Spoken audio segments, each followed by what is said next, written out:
తొలగించిన విశాఖ ఉక్కు కార్మికులను ఈ నెల 21వ తేదీలోపు విధుల్లోకి తీసుకోకపోతే 21వ తేదీ నుండి ఆమరణ నిరాహార దీక్ష చేపడతానని పీసీసీ అధ్యక్షురాలు వైఎస్ షర్మిలారెడ్డి హెచ్చరించారు. స్టీల్ ప్లాంట్ ప్రైవేటీకరణను వ్యతిరేకిస్తూ కూర్మన్నపాలెం కోడలలో 1545వ రోజు చేపడుతున్న దీక్షా శిబిరంలో మంగళవారం వైఎస్ షర్మిలారెడ్డి దీక్షలో పాల్గొన్నారు. ఆదాని అంటేనే బీజేపీ అని అన్నారు. గతంలో 4000 మంది కార్మికులను తొలగించినప్పుడు తను ఆమరణ నిరాహార దీక్ష చేపడతానని హెచ్చరించడంతో యాజమాన్యం తిరిగి వారిని విధుల్లోకి తీసుకున్నారని గుర్తు చేశారు. ఈ శబరిమలలో స్టీల్ ప్లాంట్ కార్మిక నేతలు, కాంగ్రెస్ కార్యకర్తలు పాల్గొన్నారు.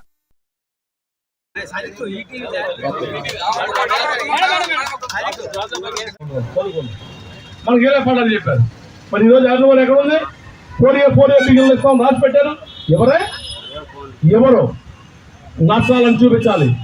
నష్టాలు ఫ్యాబ్రికేటెడ్ 2002 నుంచి 2017 మధ్య 15 కోట్ల రూపాయల లాభాలు ఎలా వచ్చినాయి? రోజు డబ్బులు లెక్క పెట్టుకోవడం, దాచుకోలేక లెక్క పెట్టుకోవడం. రాజశేఖర రెడ్డి గారు ముఖ్యమంత్రిగా ఉన్నప్పుడు వైజాగ్ స్టీల్ ని ఆదుకోవడమే కాకుండా, వైజాగ్ స్టీల్ ని ఎక్స్పాండ్ చేయడమే కాకుండా, వైజాగ్ స్టీల్ క్యాప్టివ్ మైన్ ఉండాలి అని ట్రైపార్టీ అగ్రిమెంట్ కూడా చేశారు. దురదృష్టం వద్దు వెళ్ళిపోయారు కాబట్టి అన్ని ఆగిపోయాయి. కానీ నిజానికి రాజశేఖర రెడ్డి గారు ఉన్నా, లేకపోతే 2014లో కాంగ్రెస్ పార్టీ అధికారంలోకి వచ్చున్నా వైజాగ్ స్టీల్ కు ఈ స్థితి పట్టేది కాదు. మళ్ళీ చెప్తున్నా, కాంగ్రెస్ పార్టీ స్థాపించిన ప్రాజెక్ట్ ఇది వైజాగ్ స్టీల్. మళ్ళీ చెప్తున్నాం, ఈ వైజాగ్ స్టీల్ ను ప్రైవేటైజ్ చేయడానికి కాంగ్రెస్ పార్టీ ఒప్పుకోదు. చంద్రబాబు గారు, పవన్ కళ్యాణ్ గారు బేషరతుగా ఈరోజు మద్దతు ఇస్తున్నారు. మోడీ గారికి మనకు స్పెషల్ స్టేటస్ ఇవ్వలేదు. 10 సంవత్సరాలుగా అమరావతి కట్టలేదు, పోలవరం ప్రాజెక్ట్ కట్టలేదు. ఏ ఒక్క మేలు చేయకపోయినా కూడా ఈరోజు అందరూ ఎంపీలు ఏ పార్టీ అయినా సరే, ఆఖరి జగన్మోహన్ రెడ్డి గారి పార్టీ కూడా అదే బీజేపీ పార్టీకి ఊడిగలు చేస్తున్నారు. ఎందుకు ఊడిగలు చేస్తున్నారు? మనకి ఏం చేశారని ఊడిగలు చేస్తున్నారు? మళ్ళీ ప్రశ్నిస్తున్నాం. ప్రైవేటైజ్ చేయడానికి ఏ ఒక్కరైనా గాని సాహసం చేస్తే కాంగ్రెస్ పార్టీ నాయకులంతా ఎక్కడికక్కడ ప్రాణాలు పెట్టైనా సరే, ఏ త్యాగం చేయాల్సి వచ్చినా సరే మేము వైజాగ్ స్టీల్ ను కాపాడుకుంటాం. మళ్ళీ హెచ్చరిస్తున్నాం, తీసేసిన వాళ్ళందరినీ కూడా, 2000 మందిని తీసేశారు కాంట్రాక్ట్ ఉద్యోగస్తుల్ని, వాళ్ళందరినీ కూడా రీఇన్స్టేట్ చేసుకోవాల్సిన అవసరం ఉంది. అంతేకాదు 3000 మందిని మళ్ళీ తీయాలనుకుంటున్నారు అన్న వార్తలు కూడా వస్తున్నాయి.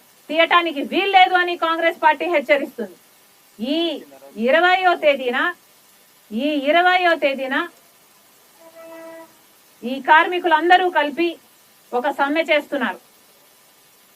వాళ్ళందరూ కలిపి రాజశేఖర రెడ్డి గారు ముఖ్యమంత్రిగా ఉన్నప్పుడు వైజాగ్ స్టీల్ ని ఆదుకోవడమే కాకుండా, వైజాగ్ స్టీల్ ని ఎక్స్పాండ్ చేయడమే కాకుండా, వైజాగ్ స్టీల్ క్యాప్టివ్ మైన్ ఉండాలి అని ట్రైపార్టీ అగ్రిమెంట్ కూడా చేశారు.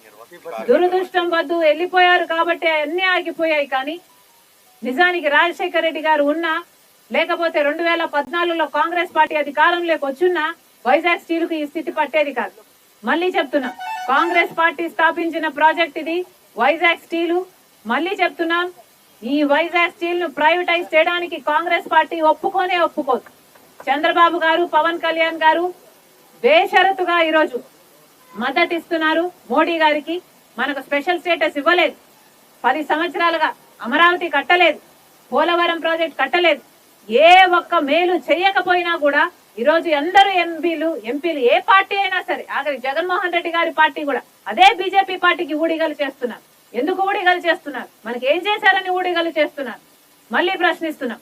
ప్రైవేటైజ్ చేయడానికి ఏ ఒక్కరైనా గాని సాహసం చేస్తే కాంగ్రెస్ పార్టీ నాయకులంతా ఎక్కడికక్కడ ప్రాణాలు పెట్టైనా సరే, ఏ త్యాగం చేయాల్సి వచ్చినా సరే మేము వైజాగ్ స్టీల్ ను కాపాడుకుంటాం. మళ్ళీ హెచ్చరిస్తున్నాం, తీసేసిన వాళ్ళందరినీ కూడా, 2000 మందిని తీసేశారు కాంట్రాక్ట్ ఉద్యోగస్తుల్ని, వాళ్ళందరినీ కూడా రీఇన్స్టేట్ చేసుకోవాల్సిన అవసరం ఉంది. అంతేకాదు 3000 మందిని మళ్ళీ తీయాలనుకుంటున్నారు అన్న వార్తలు కూడా వస్తున్నాయి. తీయటానికి వీల్లేదు అని కాంగ్రెస్ పార్టీ హెచ్చరిస్తుంది.